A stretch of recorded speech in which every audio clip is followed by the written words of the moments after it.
Yeah, thank you everyone for being here. And today's my topic is AI won't replace developers; it will replace everyone else first.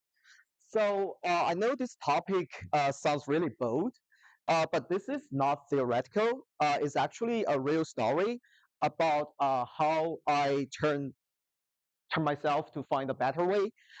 So first, I'm gonna introduce myself. I'm Herman. I'm currently a software developer at Sweetly. The company is in Tampa, Florida. I'm working remotely, and previously I did a R&D developer at Coin Network. It's a small engineering team in Halifax, and I did there for 1.5 years. So I also had a master's degree of computer science at the University of Warwick, and also a bachelor's of computer science at here at Aussie. So yeah, the first question I want to ask and ask you guys to think about is if you are graduating, what kind of technologies you want to learn, or what kind of things you want to do. Some people choose to do the lead code questions. They do the top 100 over and over again. And some people choose to master a framework, like maybe Next.js, Next.js, like those. And some people, I know now, since AI went viral, people start to learn the AI tools. So I want to share my experience and my thoughts, especially for you guys, like if you want to do something on your own right now. Let's begin. So when you open any technology media, you'll see that Cursor, Cloud Code, and GitHub Copilot, like everyone is saying that the developers are done. Like AI is going to replace us. But I just want to share a different opinion. So us, the developers, we already adapt to this transition. We used to write the code, but now we start to review the code. But for the other industries, they are still doing everything manually and they haven't started the transition. So on the left side, you can see is the developers. So we use AI to generate the code and we do the review. So we already adapted to the shift. But for the other industries, they do everything manually before and they do everything manually now with the AI. So for example, uh, maybe people used to write the email on their own, but now they use AI to write it. But they are still not starting to review things. I think that's actually the chance. So before I share this chance like I got like at Sweetly, I just want to share another story of not like that successful story. So on March 2024, I joined Halifax Coin Network. It's like 10 to 20 people, hardworking and engineering team. And we used to do blockchain and we then pivot to AI tooling. We moved really fast. We had the Docs Writer program since January 2025. Then we have the Box Finder, like Code Writer agent. We tried everything we can to make the cutting edge products, but I think AI really moves so fast. So everything we make several weeks later, like OpenAI, like Anthropic, like Google, they have the similar functions embedded in their models, so they can do better stuff than us. That's kind of the truth. We tried our best, but finally we just turned to a not really good position. The company run out of the fund, and they cannot support me anymore. So it makes me think: is that worse? Like to make something cutting edge? Is that worse? Like for us, like to do some research? Um, I think yes, but it kind of requires you either to be a super talent or you have a lot of capital to support you.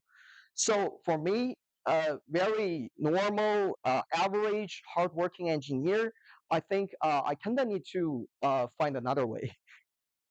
So here is the way I found. So I think AI tools is not used to replace the 90% of the engineers. it actually makes this 90% of the engineers flow to the other traditional industries. So these engineers that being replaced, they can help the other industries to make a transition to the AI native workflows. So what did I choose? For me, I chose the short rental program. So it's like helping the hotels to list their listings on Airbnb and Vrbo and to provide the full service for them. Um, it's actually not new. We have a lot of traditional competitors. Like here, I listed Rocky Stay and B&Barry. Like these kind of companies, they are relying on the human operations. They have a large team, they have a high cost, and they have a very slow workflow. So usually for them, like it takes 4 to 6 weeks to onboard a hotel. So what we want to do is we want to list a listing like for the hotels quickly. So for us, it's like average 1 week we can list a hotel on Airbnb. So there are several factors that influence that. I think one of the things is we try to adapt the AI native workflows. So we got 3 AI integrations, and we try to make everything automated. And yeah, so about what industries to pick, why did I choose to do the short rental program stuff? So it's not random. I thought a lot of stuff when I want to do something on my own. For example, I want to make a website for the local restaurant because I really like to eat there. Like it's like a fried chicken restaurant, and but they refused me. I asked them if I can make a website for them. They say no, I don't need that, and that's actually the point. I think it's actually too simple. So making a website for them, either they don't require that, or they don't need that, or it's like very low profit margin. And there are also a lot of complicated stuff like healthcare and construction. So if you choose those kind of fields, it will take you a lot of effort, and it has a really high chance of failure.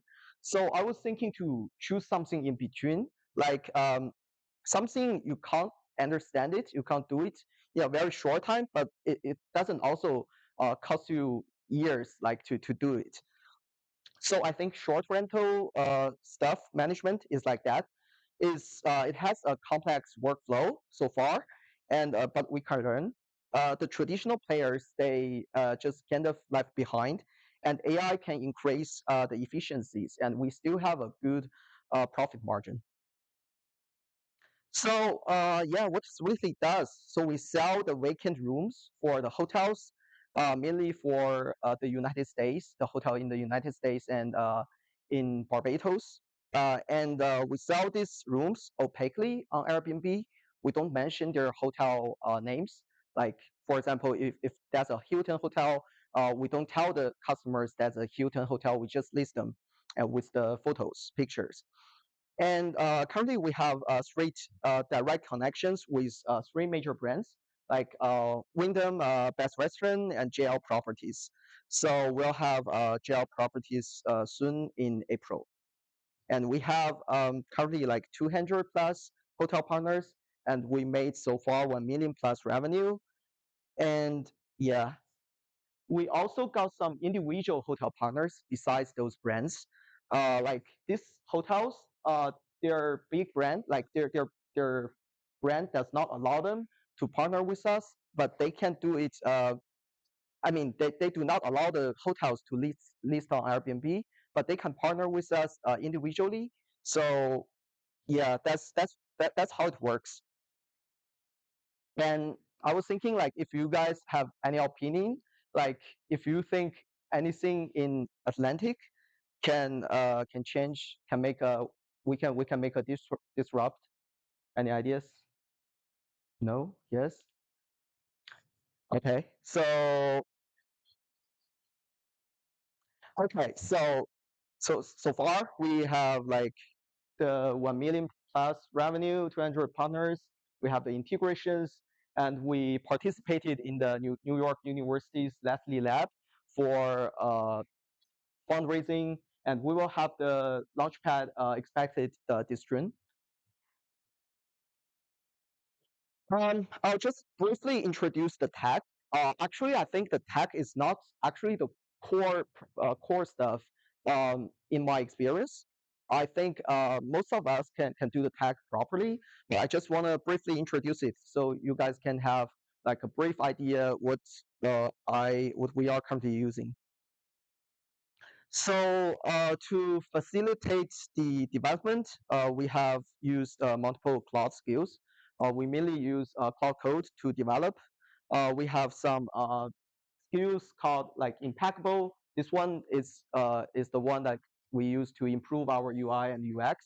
And for superpowers is like a test-driven approach. So we can teach the cloud code to write tests first, then write the code later. And for the others, we use a lot of MCP servers. We use Sentry and CodeConf to do the QA stuff. Um, like the Cloud Code can directly fetch the errors from Sentry and CodeConf. They can resolve that. And we also use BetterStack to do the monitoring and logging. And we have another MCP called Contact 7. I guess some of you may use that as well. Like it's docs MCP to provide us the latest docs. And we are trying to do some automations as well. So I'm not sure if you guys have read the news for Strap. So basically, Strap has a tool called the Minis. So the Minis is actually some cloud code or similar agents. They can create the TKs for failed CIs, and they can resolve the TKs created by the devs. So they run in sandboxes, and they use a lot of unit tests to ensure their quality. So we are trying to do something similar, like to increase our efficiency as well. So we use ClickUp to create the TKs. Some TKs, if they are pretty easy and the scope is not large, we can just directly assign them to the AI agents, and they can run and resolve the TKs based on a cron job. And the structure of our code base is pretty simple. We got one monorepo with 8 different services. So we have some to C websites like the user site. Users can make bookings on our direct booking site, and we have the to B websites and some employee and partner management websites. And we use some open source softwares to do the communication stuff. And yeah, we also made a lot of integrations with third-party PMS like Hostex, Strap, Derbysoft, and these kind of things can help us to integrate with the hotels and put reservations directly to their systems. Here are just some random screenshots. Partner page, portal. This one is for our hotel partners. And on the left side is the 2C's website. On the right side is the communication software, Chatroot, we are currently using. So also for the infra, I think we also learned from that a lot. So we started last year with Render. Is probably you guys also know that it's like a cloud-based platform. So you can deploy a service very easily. And then we shift to Coolify, which is a self-hosted PaaS platform. So we can use one click to deploy on any of the servers, and we can run our services there. And finally, we turn to use Devtron. Is actually I think our scale is still not that high. We can still use Coolify, but since Google granted us like 25,000 to let us use Google Cloud, then we made a transition to use Devtron and Kubernetes. So now is like how does the AI integrated in our workflow? So we have I mean, the AI integrations from the beginning, I just want to say they have to be, they don't have to be very complicated. For this one, I think is pretty simple. So what it does is on the left side is the hotel's room type. They actually just be very specific room type is like one king bedroom. But on Booking.com, they listed with a lot of uh, other words like sea view, accessible, and like superior, like premium, like city view, like those kind of stuff. Those kind of words are extra on Airbnb. So what we want to do is we merge all the room types together, and we use a workflow to resolve that. So every time when an Airbnb booking comes to our system, we fetch the booking.com to get their rooms, their beds, their prices, and then we use the language models to do a room matching. Then we send a Slack notification to our agents, admin agents, to tell them if they should accept it or not. So this way, I think it will turn the admins from doing this kind of things like match the room types with the Airbnb to like just review the result. I think that's one of our improvements. And we also did a bit prompt engineering. People say prompt engineering is very easy, but I think it's pretty important in our case. So we did the bad type match, we did the bad count check, and we also have some press filterings, so we can filter the too high or too low prices. And we also need to handle the cases that there is no room type match, and we can send a email or something to the hotel for those kind of cases. And for this integration, we also considered about the models we should use. Um, some people just randomly choose between the ChatGPT, like the Cloud and Google, but we kind of think those models are too expensive. So we finally chose the Xiaomi's Mimo V2 Flash. That one, it only costs us like $10 for 3 months. So it's a very small model, but the performance of that satisfies our need.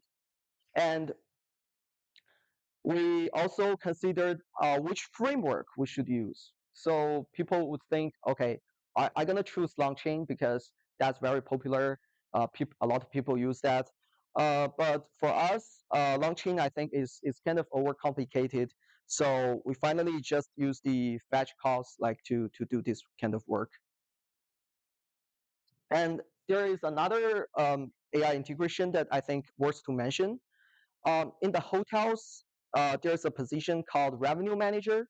So what the revenue manager do is they do the analysis of why the hotel is not performing good, or if they have a dropped revenue like from last month compared to last month.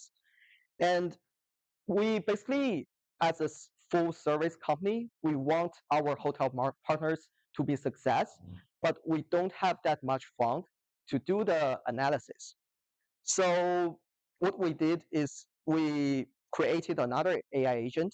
This time we choose Claude because although we know it's very expensive, it's roughly costs us like $100 like per run, because for each hotel they have different situations. We need to do different stuff. For example, we had one hotel that city got a hurricane, so basically there's no one wants to go there for travel, and their revenue is pretty bad. So we use the AI agent to do the analysis, so it can filter out which hotels really requires us to negotiate a better price, and they can give us suggestions based on that. So you guys can see they are kind of the same pattern. They are all small AI integrations, but we have different frameworks, like different setups. One is with a very small model, another is with Claude, and the cost is also different because the target we want to have is different. And for the third AI integration we use is actually sentiment analysis. we got several Airbnb accounts banned at the end because the users they left a bunch of bad reviews to us, and we as kind of a middleman, we it's really hard for us to prevent those bad reviews. So